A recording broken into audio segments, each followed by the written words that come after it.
Hola, ¿qué tal? Bienvenidos a esta nueva materia que se llama Técnicas Artísticas Contemporáneas. Al igual que la materia del semestre pasado, esta materia se enfoca precisamente a estudiar algunas de las técnicas artísticas que se usan en el arte contemporáneo y que pues es necesario entender para poder interpretar debidamente las obras que utilizan dichas técnicas.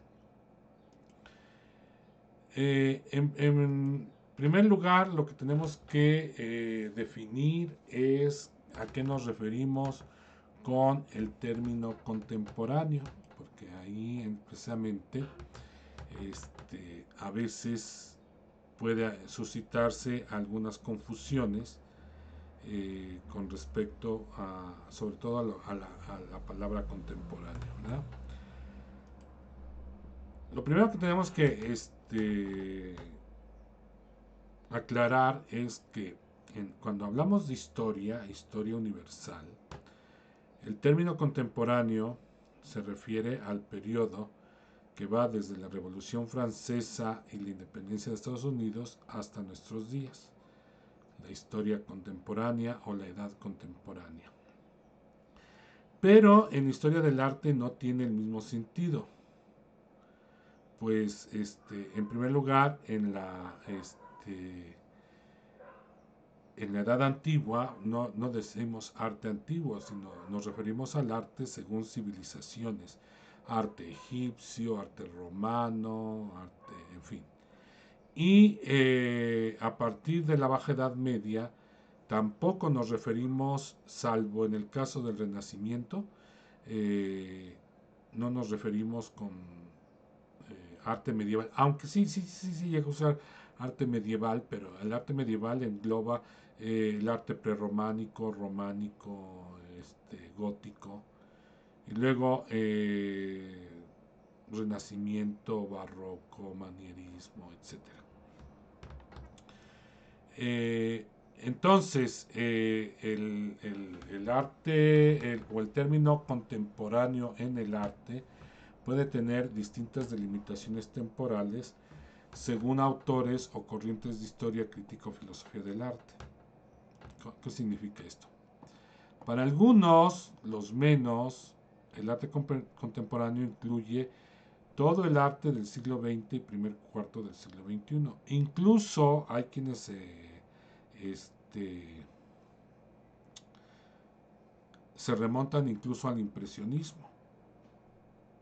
Pero para la mayoría de los autores se excluyen los movimientos artísticos de la primera mitad del siglo XX. Es decir, para estos autores el arte contemporáneo va desde el arte pop, o al menos el arte de los 50 hasta nuestros días. Entonces, por ejemplo, en este sentido, pues tenemos distintas corrientes acá que según los autores pueden ser arte contemporáneo o no. Para algunos, el arte contemporáneo comienza a partir de esta época.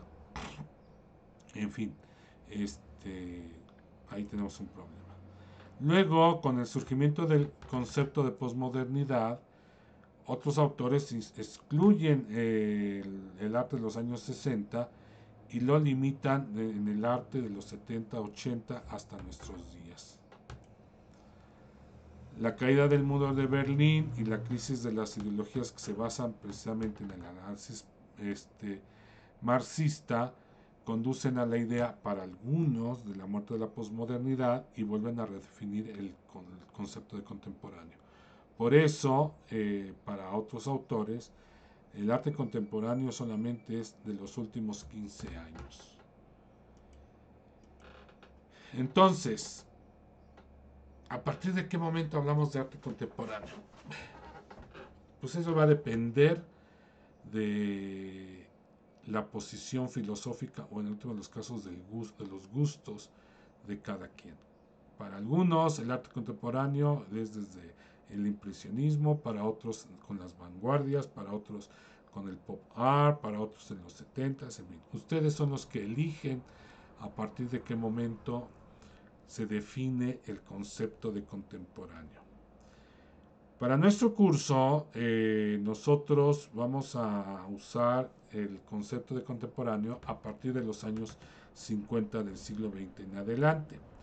Pero no olvidemos que muchas de las técnicas que se van a mencionar ya se usaban a principios del siglo XX o que incluso tienen sus raíces en conceptos que vienen de finales del siglo XIX. Entonces ahí hay que tomar en cuenta eso. Ahora, también para poder entender las nuevas técnicas y los materiales, tenemos que entender cuáles son las características del arte contemporáneo. Y este módulo precisamente nos vamos a enfocar en estas características. Ustedes pueden encontrar las características en varios libros, en varios escritos, artículos, pero yo en particular he resumido las características en 9 puntos. Primero está el antiacademismo. ¿Qué es esto?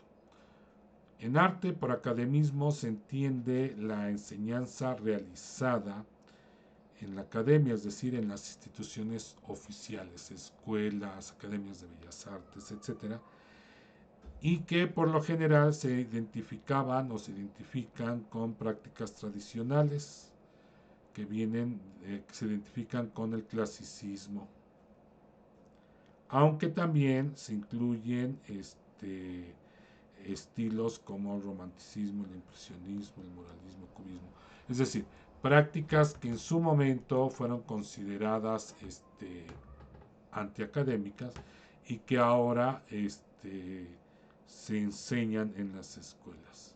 Entonces, por antiacademismo es la contestación a dicha práctica, buscando otras formas de realizar arte a través de la reflexión, la experimentación. Pero, aquí viene un pero. Estas prácticas como el dibujo y pintura experimental, la instalación, el ready-made, el videoarte, el arte conceptual, ahora se enseñan en ámbito académico. Es decir, estas prácticas antiacadémicas ahora ya son académicas porque se enseñan dentro de la academia. En cambio, las técnicas tradicionales relacionadas con el clasicismo ahora se consideran contestatarias, es decir, antiacadémicas.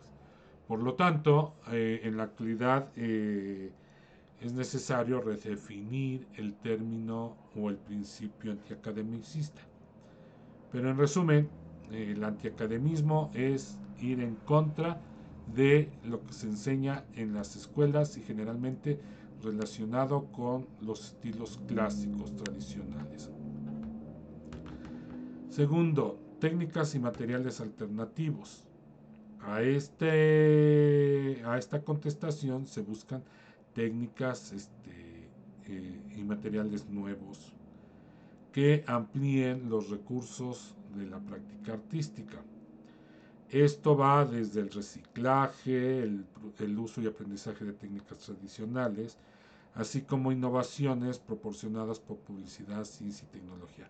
Pero no olvidemos, por ejemplo, que en su momento el acrílico, la pintura en acrílico, fue un material alternativo a la pintura al óleo o a la acuarela, etc. Entonces hay que tomar en cuenta eso, que algunas de las técnicas que actualmente se consideran normales en su momento fueron materiales alternativos.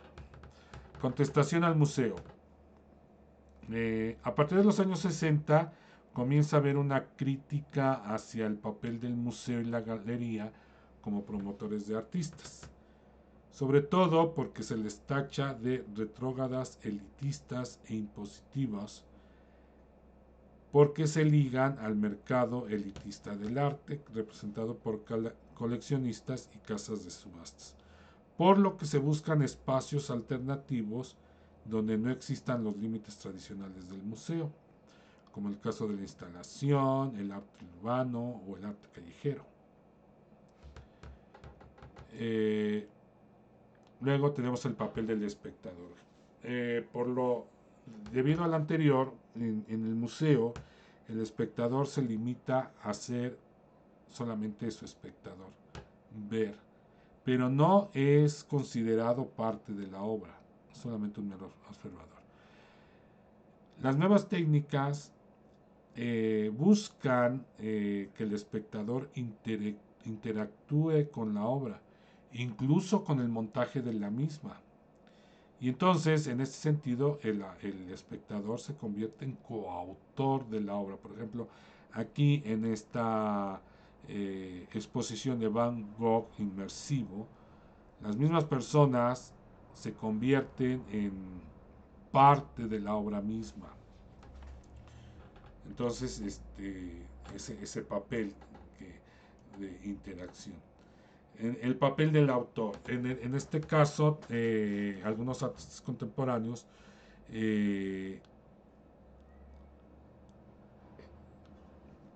contestan o critican el papel del autor como de la obra. No son todos, son pocos en realidad, pero hay esta contestación, ¿no? Y entonces, precisamente como el espectador también se puede convertir en coautor de la obra, el papel del autor como creador se va difuminando, sobre todo en el caso de obras como de arte, acción o performance, o en obras consideradas colectivas. Por ejemplo, esta obra que se ha repetido 2 veces en memoria de las personas que han muerto de SIDA. Entonces se pide a la gente que haga una especie de mosaico recordando a seres queridos que mueren precisamente por SIDA, y se colocó en los años 90 precisamente allí en Washington esta especie de mosaico que se le conoce también como el edredón de la memoria, donde están toda esta obra colectiva que al final de cuentas no tiene un autor definido. Todos son los autores. Arte efímero. En esta lógica antiacademicista, pues tenemos esta cuestión de la idea del arte efímero, precisamente en contra de uno de los pilares fundamentales de la academia, que es de que la obra perdure. Entonces, el performance, pero no solo, busca... son obras que solamente existen en el momento en que se realizan y desaparecen. Como el caso del Land Art, con esta obra de Cristo que cubre los árboles con esta especie de plástico o de tela que posteriormente se retira y pues ya desapareció la obra. En este sentido, el papel del registro, el video, la fotografía, la reseña, son importantes porque nos indican que la obra se realizó, pero ese registro, esas fotos, ese video, no son la obra de arte. La obra de arte es lo que se realizó en el momento y solamente queda ese registro fotográfico. Activismo social. Ya a principios del siglo XX con el dadaísmo vamos a encontrar una crítica, por ejemplo, a las atrocidades de la Primera Guerra Mundial. Pero sobre todo a partir del siglo XX vamos a encontrar este activismo social representado en las obras de denuncia, donde se denuncian injusticias, por ejemplo, Los Intocables, donde se denuncia el abuso de los niños en diferentes niveles, el abuso, por ejemplo, el tiroteo en las escuelas de Estados Unidos, la pederastia en el ámbito eclesiástico, la comida chatarra por las grandes cadenas, los niños muertos en lugares de guerra, la relación del cáncer con la contaminación, o por ejemplo el tráfico de órganos. Esta obra, que es bastante impactante, pues nos muestra ese activismo social. Y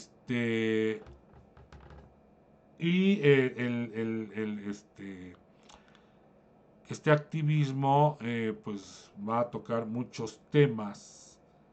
Ya dijimos la guerra, las injusticias sociales, feminismo, la ecología, etcétera. Entonces, un punto importante esta cuestión del activismo social. La interdisciplinaridad. ¿Qué significa esto?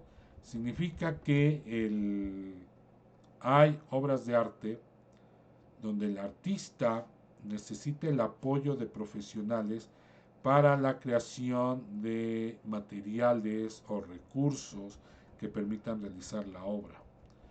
Por ejemplo, acá tenemos una fábrica donde está construyendo una tela especial que va a ser utilizada para la obra de una de las últimas obras de Cristo, donde realiza una especie de puente o plataforma en medio de un lago para unir tierra firme con una isla.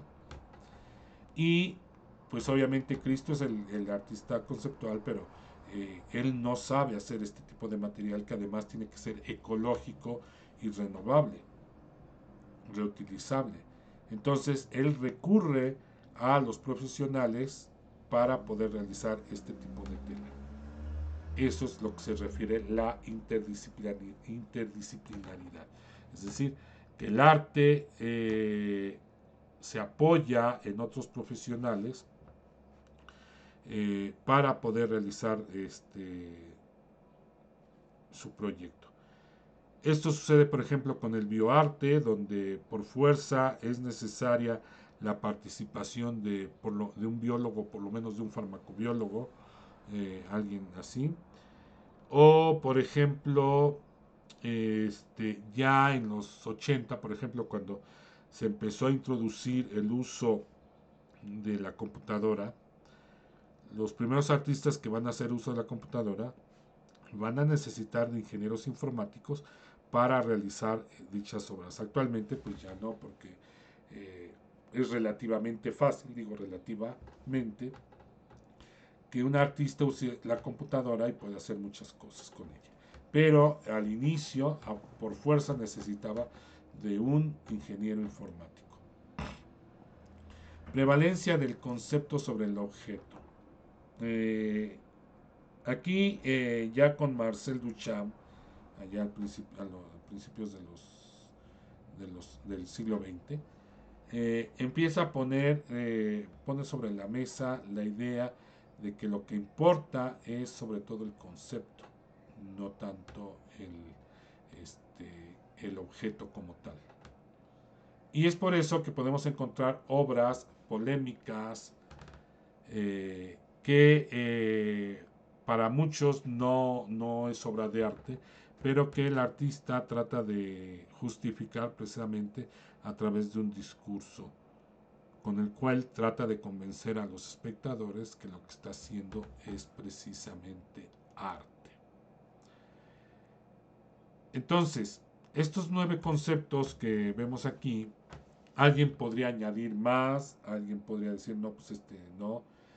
Les digo, estos 9 puntos son desde mi perspectiva, pero nos van a ayudar no solamente a entender la cuestión del arte contemporáneo, sino la relación que esto tiene con las técnicas y materiales que se usan en el arte contemporáneo. Pues aquí les dejo algunos videos sobre la cuestión del arte contemporáneo y aquí en esta parte tenemos el video 1 y luego tenemos aquí otros videos. Video 1, video 2. ¿Sí? Que puedan decir, ay, es que no nos puso el video. Sí, sí está ahí. Ay, ¿por qué no? Ah, sí, ahí está, mira. Bueno, entonces, pues, y acá la cuestión del manifiesto Amparte de García Villarán, que si bien algunos no lo consideran algo serio, pero nos pone de manifiesto algunos aspectos controvertidos precisamente del arte contemporáneo. Pues muchas gracias por su atención y nos vemos a la próxima.